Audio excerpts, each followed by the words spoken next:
غزل سرای و نواهای رفت بازآور،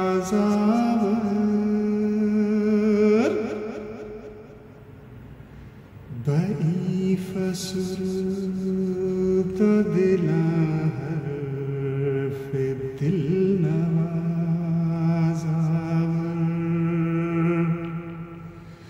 غزل سرا و نواهای رفت بازآور۔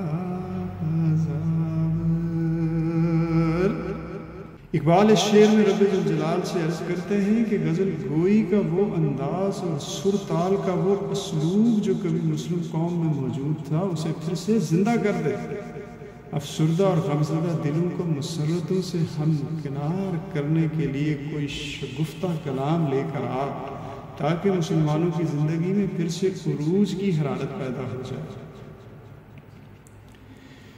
گنشتوں کا بت خانہ کلیسارا،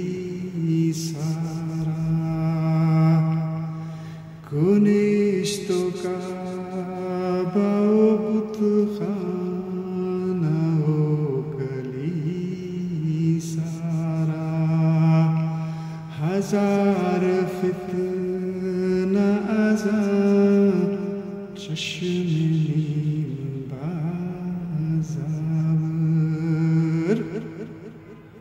اے خدا آتش پرستوں کے مندر، مسلمانوں کے حرم کعبہ، کافروں کے خانوں اور عیسائیوں کے گرجا گھروں میں اپنی مستی بھری نگاہوں ایسے انگنت فتنے پیدا کر دے، مستی بھری نگاہوں سے ایسے انگنت فتنے تڑپ پیدا کر دے جو انہیں اپنے اپنے مذہب سے سچی لگن اور محبت کے اصول پھر سے سکھائے۔ مطلب یہ کہ جو لوگ غفلت کا شکار ہو کر اپنے دین سے برگشتہ ہو چکے ہیں انہیں دوبارہ اسی سچے راستے سے آشنا کریں۔ زبادائے کی بقا کے مناتش آمیخت، پیالائے بجوانان نونیازآور، غزل سرای و نواهای، غزل سرای و نواهای رفت بازآور۔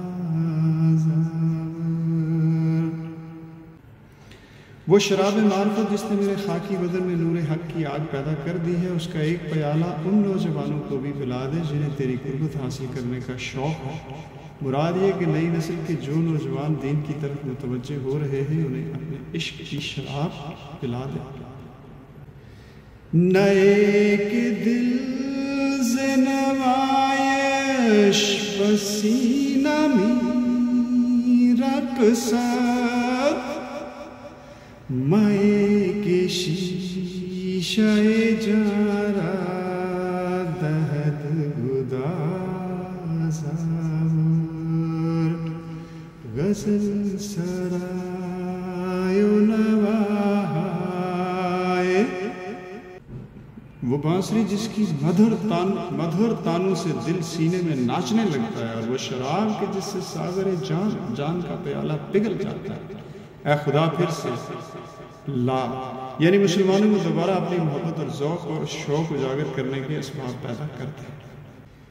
بنی سلطان عجم باد صبح دم تیز است، شرارۂ که فرو می چکد ز سازآور،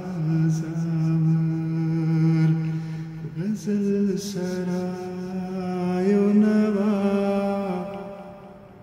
خدا سے دعا کرتے ہوئے علامہ عرض کرتے ہیں کہ اے خدا، عجم یعنی مشرق کے سرکنڈوں کے جنگل میں باد صبا بڑی تیزی سے چل رہی ہے، یعنی مشرقی مسلم ممالک میں بیداری کی لہر اٹھ رہی ہے۔ اس بیداری کو برقرار رکھنے کے لیے ایسی چنگاری کی ضرورت ہے جو سرکنڈوں میں آگ بھڑکا دے۔ یہ آگ وہ عشق حقیقی ہے جو مسلمانوں میں جو مسلمانوں میں مفقود ہو چکا ہے، اس آگ کے بھڑکنے سے مسلمان قوم پھر سے زندہ ہو جائے گی۔